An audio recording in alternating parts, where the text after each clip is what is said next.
Hello friends, Bhagwati PG college की online classes में आपका स्वागत है। आज हम फिर से बीएससी सेकेंड ईयर के अंतर्गत जो हमारा टॉपिक है वो है स्टारफिश और हम अब यूनिट थर्ड के अंतर्गत प्रवेश कर चुके हैं। यूनिट थर्ड में सबसे पहले हमने इकाइनोडर्मेटा है उसके जनरल कैरेक्टर पढ़े। जनरल कैरेक्टर पढ़ने के साथ साथ उसका क्लासिफिकेशन पढ़ा और क्लासिफिकेशन के बाद में इसमें जो एनिमल्स आता है उस एनिमल्स का नाम है एस्टेरियास या स्टारफिश या उसको सी स्टार के नाम से भी जाना जाता है, जिसे समुद्रीय तारा मछली या समुद्रीय तारा के नाम से एस्टेरियास इसका जूलॉजिकल नेम है। अब हम इसका सबसे पहले क्लासिफिकेशन की बात करते हैं तो फाइलम इकाइनोडर्मेटा है। इस इकाइनोडर्मेटा का हम जैसे ही वर्गीकरण पढ़ते हैं तो इस वर्गीकरण के अंतर्गत बताया था मैंने, इसको दो सब फाइलम में बांटा गया है। एक तो यूलेथेरोजोआ और एक था पल्मेटोजोआ। यूलेथेरोजोआ के अंतर्गत 4 क्लास थी, उसमें से पहली क्लास मैंने बताई थी एस्टेरियोइड्स। इसका एस्टेरियोइड के अंतर्गत एग्जांपल मैंने एस्टेरियस बताया। अब हमारा टॉपिक ही अगर स्टारफिश रह गया तो स्टारफिश का वायरस ऑर्गन वही जो हम पहले पढ़ते आए हैं, पहले में का पढ़ के आए हैं, उससे बाद में हमने पाइला का पढ़ा था, वैसे ही वैसे ही हमको स्टारफिश का भी पढ़ना है। तो सब पाइला क्या है इसका एलेथोरोजोआ क्लास है एस्टेरियोइड, इसका ऑर्डर है फोर्सिकुलेटा, जीनस एस्टेरियस और स्पीशीज है रेम्बेनस। इस रूबिनस जो जाति है इसका हम क्या करेंगे, अध्ययन करेंगे। अब हमने क्लासिफिकेशन हो गया, क्लासिफिकेशन के बाद में आपका यहां से स्टार्ट होता है फर्स्ट हैबिट एंड हैबिटेट, आवास एवं सहवाग। आवास एवं सहवाग, आवास एवं सहवाग की हम जैसे बात करते हैं तो स्टारफिश एक क्या है, स्वतंत्र जीवी प्राणी है, फ्री लिविंग स्वतंत्र जीवी प्राणी है। साथ ही ये जल के अंतर्गत पाया जाता है और ये अपने भोजन के रूप में ये जलीय प्राणी है और भोजन के रूप में छोटे जीव जंतु है, उसके बाद में कृमि है, कुछ कर्मियों के अंडे हैं, ये इनको क्या करती है, भोजन के रूप में ग्रहण करती है और इस आधार पर हम इनको कह सकते हैं ये मांसाहारी प्रवृत्ति के होते हैं। कॉर्निवोरस इनको नाम से जाना जाता है, मांसाहारी प्रवृत्ति के होते हैं। साथ ही इनके अंतर्गत हम अगर करते हैं आगे बात, इनमें मछली है तो मछली होने के साथ साथ इनमें बाह्य निषेचन भी पाया जाता है। एक और इनके अंतर्गत विशेष जो संरचना होती है वो होती है ऑटोटोमी, जिसको हिंदी में बोला जाता है स्वांगोच्छेदन। स्वांगोच्छेदन का मतलब क्या होता है, इसका मतलब ये होता है स्टारफिश के अंतर्गत एक विशेष कैरेक्टर पाया जाता है जिसे स्वांगोच्छेदन के नाम से मतलब जाना जाता है और इसके अंतर्गत ये इस प्रकार से 5 भुजाएं होती है स्टारफिश के अंतर्गत। इन भुजाओं में से कोई भी एक भुजा अगर टूट जाती है तो वो रीजनरेशन यानी कि पुनरुद्भवन के द्वारा, पुनरुद्भवन के द्वारा वो अंग होता है, वो वापस आ जाता है। ये एक विशेष कैरेक्टर है स्टारफिश के अंतर्गत पाया जाता है। ये ऑटोटोमी पर एक 5 नंबर में है, 1 नंबर में आराम से काफी बार हमेशा क्वेश्चन पूछा जाता है।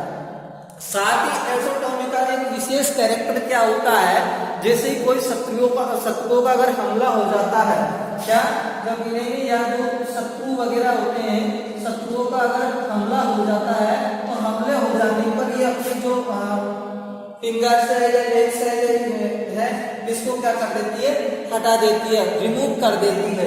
तो ऐसी स्थिति में भी अपनी सुरक्षा करने में भी ये स्वांगोच्छोदन है, ये क्या आता है, कार्य आता है। साथ ही अगर हम इसके बाद में करते हैं, ये फिर ये जो अंग इसके रिमूव हुए हैं वो पुनः निर्मित हो जाते हैं। तो ये हमने चर्चा किसके बारे में की, हेबिट एंड हेबिटेट के बारे में, जो कि अपना फर्स्ट पॉइंट था इसमें स्टार्ट।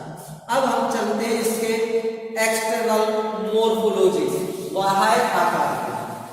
अब हमारा इसके बाद में अगला टॉपिक क्या रहेगा, स्टार्ट इसके अंतर्गत एक्सटर्नल मोर्फोलॉजी।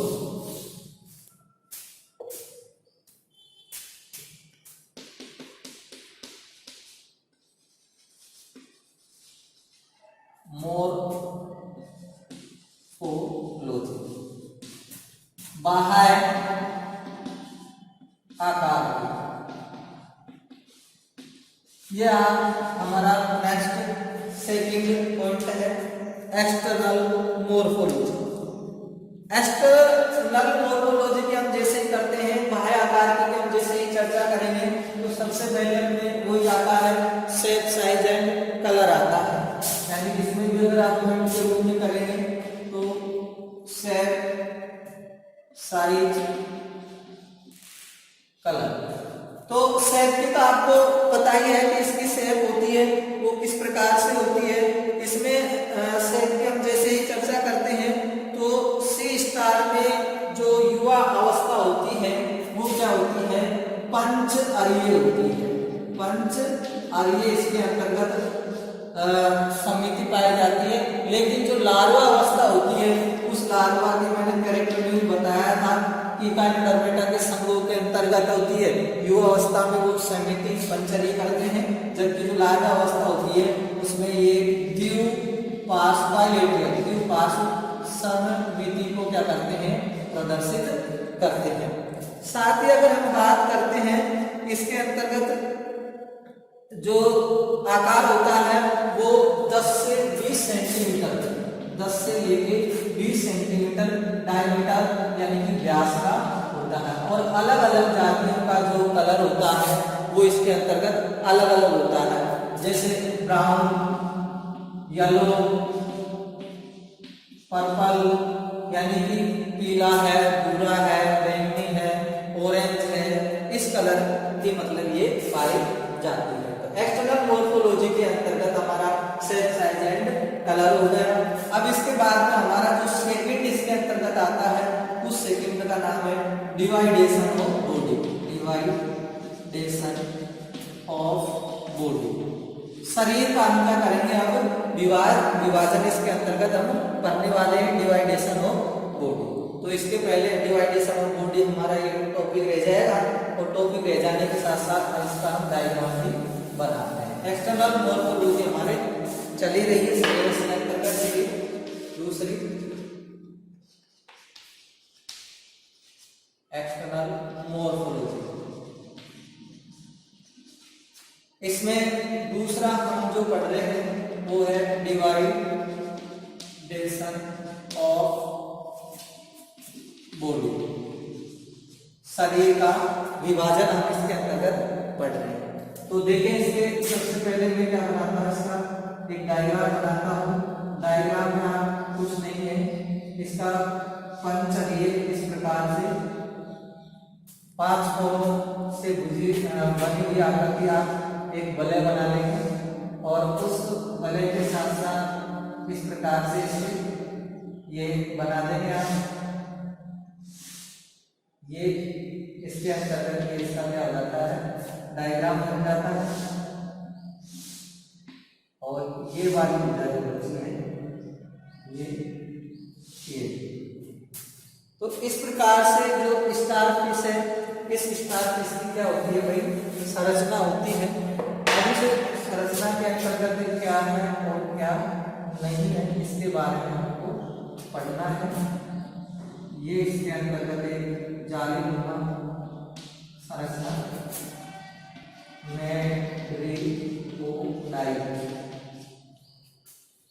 ये इसके अंतर्गत माउथ है या सॉरी इसके अंतर्गत ये एनस है, एनस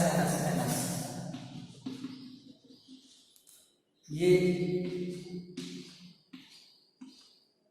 आर्म्स है, भुजाएं हैं,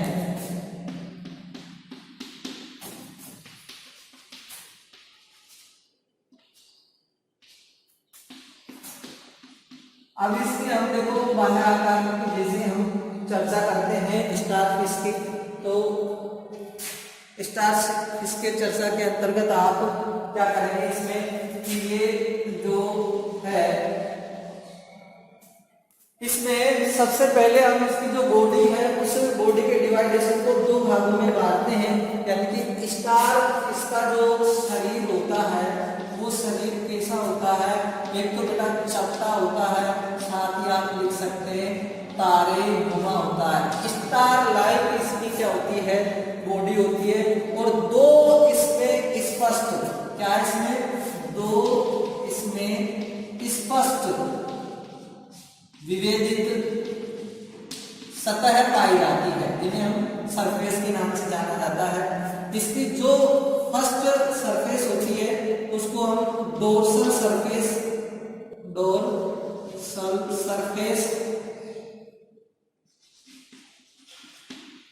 के नाम से उसको जानते हैं, और एक इसकी कौन सी होती है, वेंट्रल सरफेस,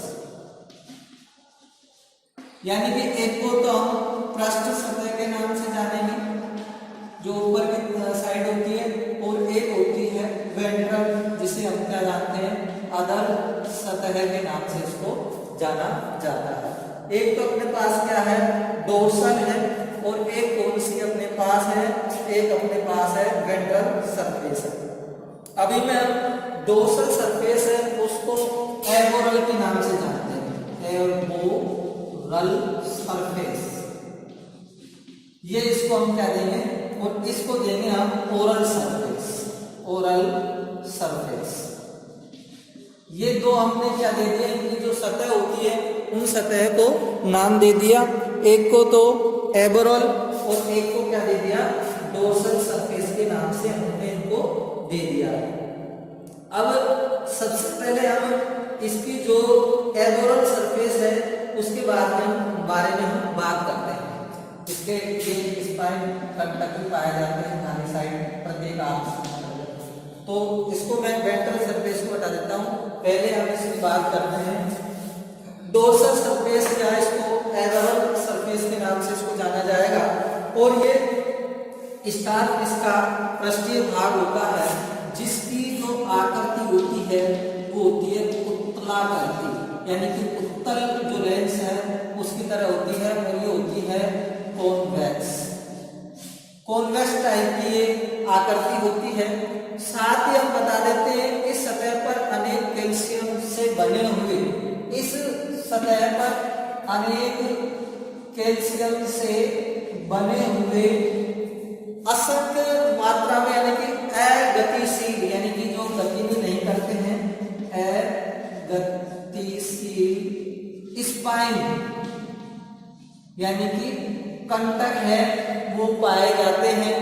साथ ही विशेषता है कि प्रत्येक भुजा के जो किनारे होते हैं, प्रत्येक भुजा के जो किनारे होते हैं, इन किनारों पर ये स्पाइन यानी कि कंटक पाए जाएंगे, और ये क्या होते हैं गतिशील होते हैं।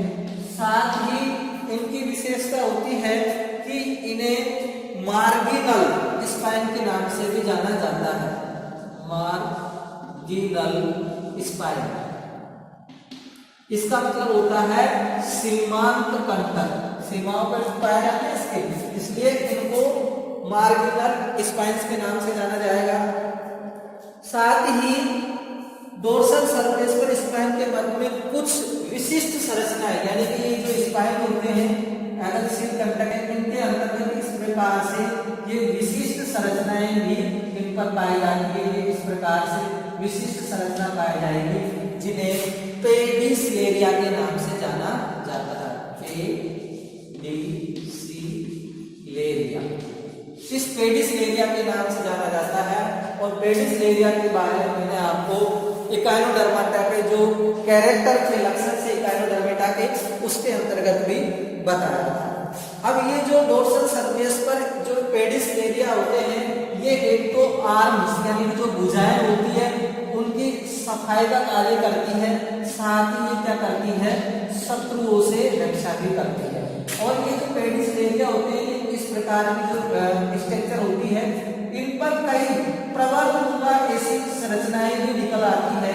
इन प्रवर्धनुमा संरचनाओं को पेकुला के नाम से जाना जाता है। किसके नाम से जाना जाता है? पेकुला के नाम से इसको जाना जाता है।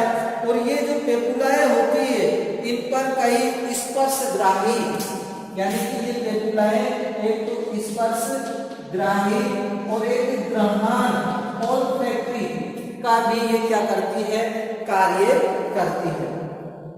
एक तो एब्डोल जो सरफेस है उस पर एक जालीनुमा गोल छिद्र पाया जाता है। इस जालीनुमा गोल छिद्र को मेट्रिपोडोइड यानी कि पैररंध्रक के नाम से इसको जाना जाता है। अब इसका कार्य क्या है, ये वाटर को अंदर लेने का कार्य करता है, जो कि हम आगे इसकी जो स्ट्रक्चर आएगी उसमें हम पढ़ेंगे।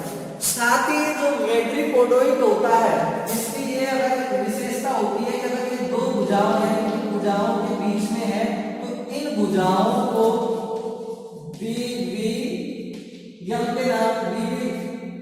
लम के नाम से इनको जाना जाता है। और ये बाकी की तीन जो भुजाएं होती है इनको ट्राइविलम के नाम से इनको जाना जाता है। यानी कि द्विभाजक या द्विभुजा होती है, ये द्विक भुजा होती है, परंतु इनका जो नाम होता है वो मेट्रिपोडोइड के आधार पर होता है। मेट्रिपोडोइड जहां पाया जाएगा तो दोनों की भुजा होती है उनको द्विलम के नाम से, और जो होती है उन्हें ट्राइविलम के नाम से उनको जाना जाता है। साथ ही अब हम इसमें अगर पेडिसलेरिया की भी चर्चा कर लेते हैं। यहाँ पर पेडिसलेरिया क्या है, स्टारफिश में पेडिसलेरिया होते हैं, ये दोनों सतह पर पाए जाते हैं। पेडिसलेरिया होते हैं ये दोनों सतह पर पाए जाते हैं और इन्हें हिंदी में व्रंतपद के नाम से जाना जाता है। व्रंतपद या व्रंतपाद के नाम से इनको जाना जाता है। तो अब मैं थोड़ा सा इसमें टॉपिक है वो ले लेता हूँ पेडिसलेरिया। अब डोर्सल सरफेस पे हमारा जो टॉपिक है वो क्या आ जाएगा, पेडिसलेरिया। पेडिसलेरिया है कि इसमें क्या है कि एग्जाम के अंतर्गत आराम से क्वेश्चन आ जाता है कि पेडिसलेरिया क्या है या पेडिसलेरिया को समझाइए। तो ये क्या है, उसकी जो स्टारफिश है, स्टारफिश की दोनों सतह पर ही पाया जाता है, दोनों सतह पर पाया जाता है। लेकिन जो डोर्सल सरफेस होती है, डोर्सल सरफेस पर ये क्या है, अधिक पाया जाता है। अधिक संख्या कहां पर होती है, इनकी डोर्सल सरफेस पर होती है। साथ ही अगर इनकी बात करते हैं तो ये संरचनाएं छोटे हैं, सफेद रंग की होती है और इनकी जो संख्या होती है वो अनिश्चित होती है। यानी कि ये सफेद रंग के और छोटी संरचना के अंतर्गत होते हैं। और अगर इनकी संख्या की बात की जाए इसके अंतर्गत, स्टारफिश के अंतर्गत, तो वो संख्या क्या होती है, असंख्य होती है। अब इसी आधार पर ये क्या है, दो प्रकार के पेडिसलेरिया होते हैं। एक तो होता है क्रॉस टाइप का जिसे कैंचीनुमा कहा जाता है, और एक जो होता है उसको बोला जाता है सीधे प्रकार का, और जो सीधे प्रकार का को कहा जाता है स्टेराइड।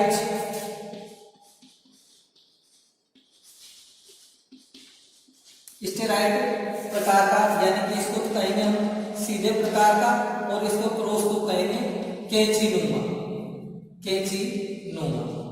अब इनके हम देखो थोड़ी सी संरचना की भी बात कर लेते हैं कि इस प्रकार के जो पेडिसलेरिया होगा क्रॉस, उसमें दोनों जो बाल होंगे वो क्या करेंगे, कैंची की भांति कार्य करते हैं। और ये जो पेडिसलेरिया होते हैं इनकी स्ट्रक्चर कुछ इस प्रकार से होती है, यानी कि क्रॉस टाइप के अंतर्गत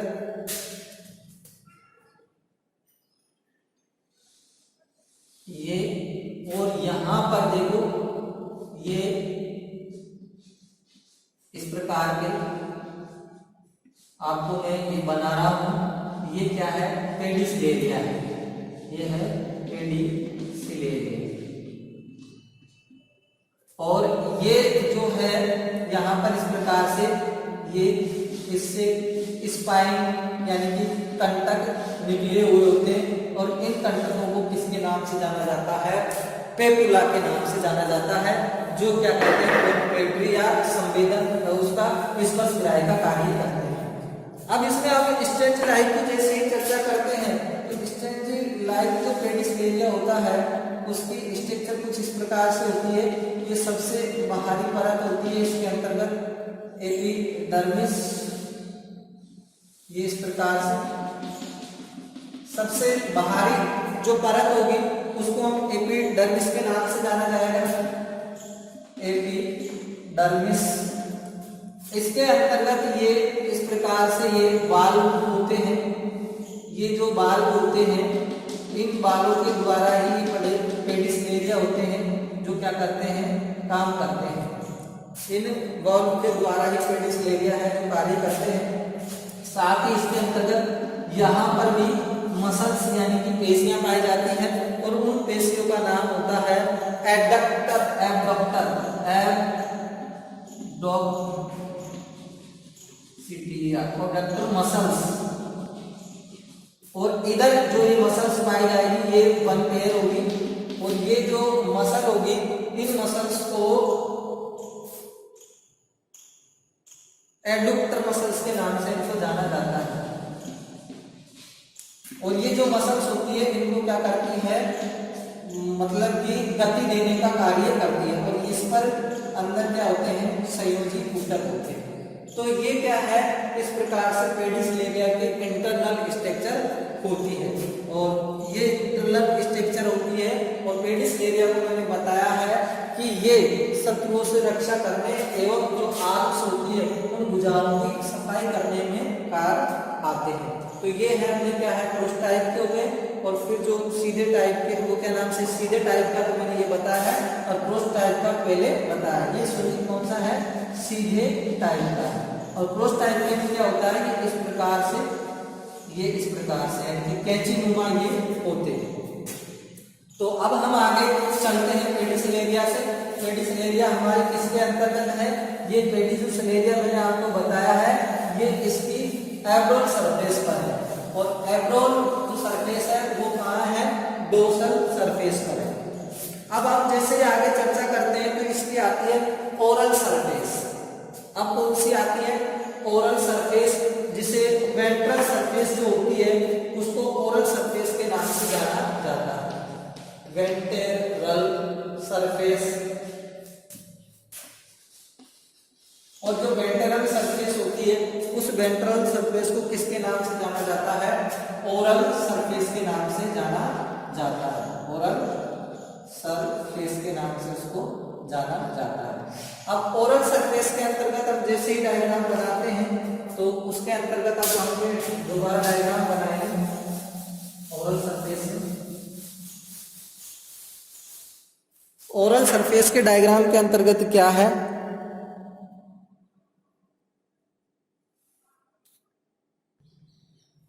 तो ओरल सरफेस की हम जैसे ही बात करते हैं तो वेंट्रल सरफेस को ओरल सरफेस के नाम से भी जाना जाता है। और ये इसकी कौन सी सतह होती है? ये आधा सतह होती है और ये फ्लैट टाइप में होती है यानी कि चपटी होती है।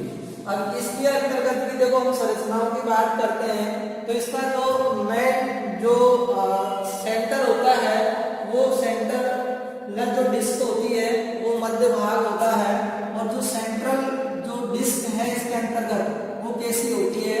पंचकोणीय होती है। अब इस पंचकोणीय डिस्क ये सेंट्रल डिस्क पर नाम से इसको जाना जाएगा और ये पंचकोणीय जो होती है ये क्या नाम से डिस्क होती है। इस डिस्क के मध्य में एक गोल तस्वीरनुमा छिद्र पाया जाता है जिसे माउथ के नाम से जाना जाता है। तो यहाँ पर क्वेश्चन ये आता है कि इसकी डोर्सल सरफेस पर यानी कि माउथ प्रेजेंट होता है डोर्सल सरफेस पर, वेंट्रल सरफेस पर या डोर्सो वेंट्रल सरफेस पर या वेंट्रल डोर्सो सरफेस पर। तो माउथ को हम जैसे करते हैं तो आप आंसर देंगे इसका वेंट्रल सरफेस पर। अब हम आगे जैसे ही बात करते हैं तो इसके प्रत्येक कोण के द्वारा जो प्रत्येक कोण है उस प्रत्येक कोण आर्म्स यानी कि भुजाएं निकलती रहेगी इस एंगल से, इस एंगल से, इस एंगल से। तो प्रत्येक कोण से 5 कोण है, तो पांचों कोणों से 5 भुजाओं का निर्माण होता है और प्रत्येक भुजा के मध्य में एक खांच पाई जाती है। ये जो भुजाएं होती है, इन भुजाओं के मध्य में एक खांच पाई जाती है और इस खांच को एबुलेटरल ग्रोव या वीथी खांच के नाम से भी इसको जाना जाता है, वीथी खांच। और ये वीथी खांच होता है, ये स्टार इसके अंतर्गत वाटर वेस्कुलर सिस्टम का क्या करता है, कार्य करता है।